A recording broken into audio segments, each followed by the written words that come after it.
और इन 30 days trading challenge 30 days trading challenge का आज हमारा तीसरा दिन है। आज में बाजार कंप्लीटली साइडवेज होता है। मैं कुछ ट्रेड लेता हूँ और छोटा मोटा मुझे कुछ प्रॉफिट्स भी होता है। ट्रेड आप लोगों के साथ शेयर करने वाला हूँ। ट्रेड का लॉजिक क्या था वो भी आप लोगों के साथ शेयर करूंगा। ये 30 डेज ट्रेडिंग चैलेंज मेरा स्टार्ट होता है 14 मई को। मैं स्टार्ट करता हूँ 5 लाख कैपिटल के साथ।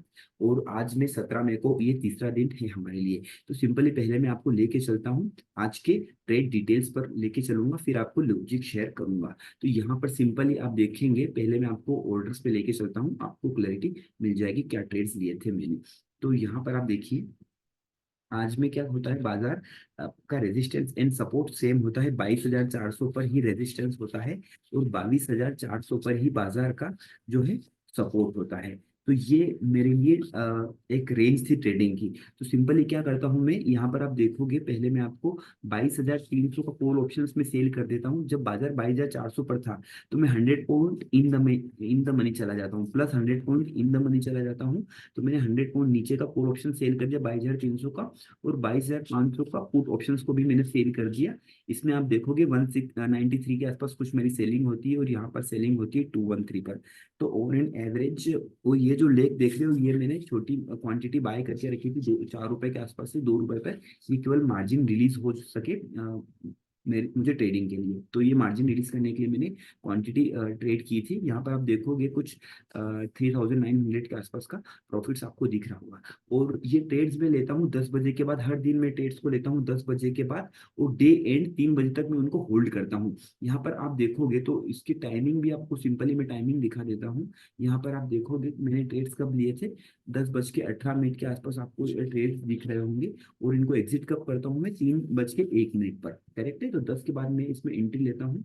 और मुझे जब भी बाजार में सिनारियो दिखता है 3 बजे के बाद में सेटअप को होल्ड करता हूँ। अब 3 बजे तक ही क्यों करता हूँ, ये सब कुछ डिटेल्स में आप लोगों के साथ शेयर करूंगा। पहले आप लोगों को दिखा देता हूँ पिछले 3 डेज का प्रॉफिट एंड लॉस क्या रहा है। यहाँ पर आप देखोगे 14 मई के दिन मुझे कुछ लॉस हो जाता है 10,000 रुपए का।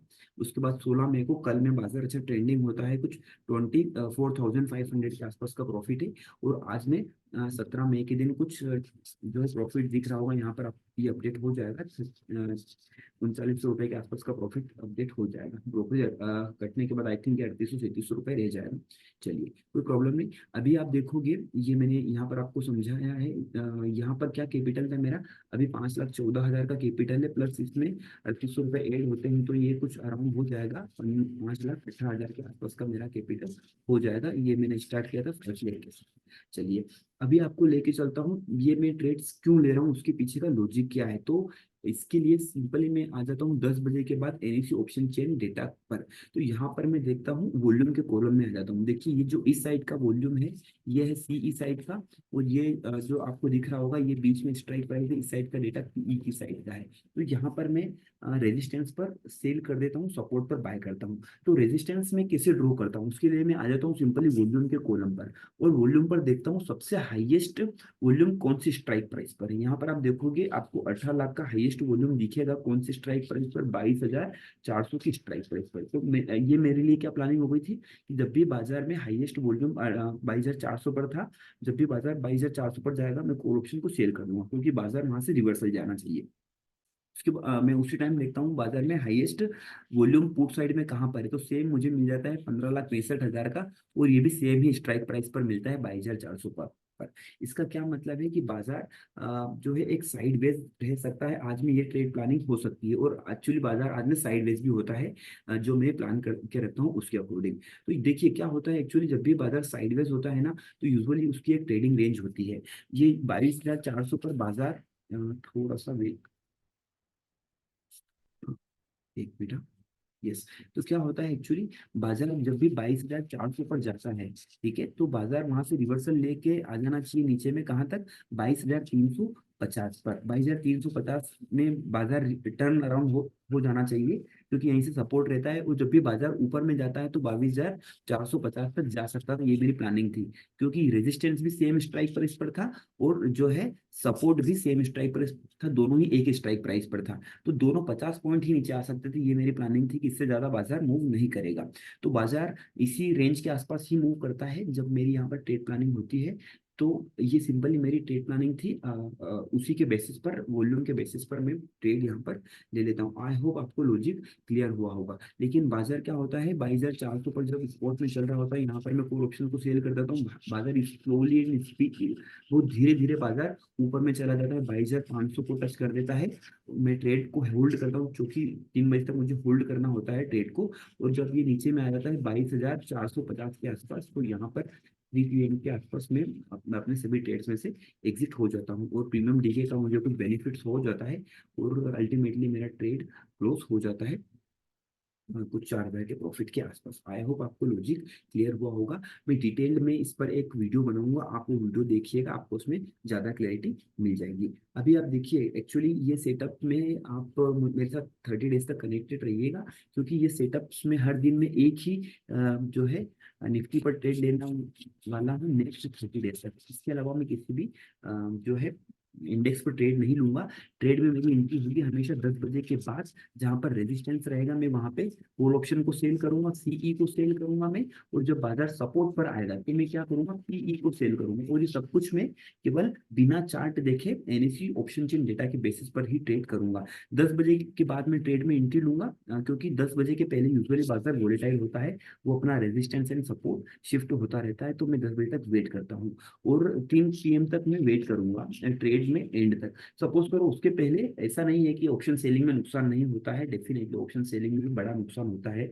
सपोज करो आज मैं अगर जो किसी भी स्ट्राइक प्राइस पे सेल कर रहा हूँ 200 रुपए पे, सपोज करो किसी कॉल ऑप्शन को मैं सेल कर रहा हूँ, तो सेल करने के बाद मैं क्या करूंगा, इसमें 40 पॉइंट का स्टॉप लॉस लगा दूंगा। जब भी बाजार 240 पर मेरा स्टॉप लॉस को हिट कर देगा, मैं अपने ट्रेड में से बाहर हो जाऊंगा, एग्जिट ले लूंगा, और फिर ट्रेड को क्लोज करके नेक्स्ट डे के ट्रेड ही लूंगा मैं।